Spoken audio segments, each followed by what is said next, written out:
Dende o PSOE teñeno claro, non van a apoiar estes orzamentos xerais do Estado. A secretaria xeral do PSOE en Pontevedra e o deputado nacional analizaron estas contas para a cidade e tamén para a provincia, unhas contas que, segundo Maica Larriba, castigan duramente a Boa Vila.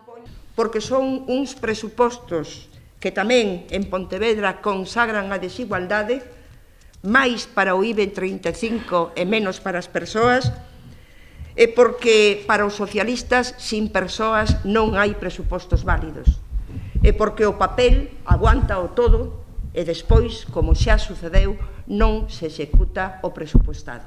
Guillermo Meijón, pola súa banda, ten claro que estes presupostos xerais son un fraude para Pontevedra.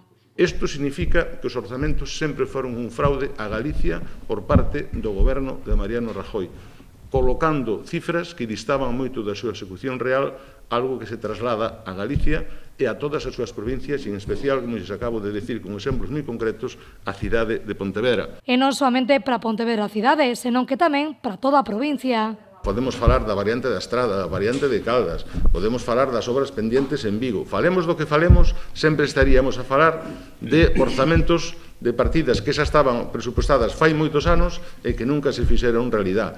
E ahora mesmo nos preocupa tamén que algunha partida non apareza nos orzamentos, como por exemplo a Vigo Porriño, que en este momento vai a quedar de forma extrapresupostaria. Dende as filas socialistas dixeron esta mañá que se porán a traballar canto antes nas emendas a estes orzamentos co fin de dar resposta a todas as necesidades das pontevedresas e pontevedreses na actualidade.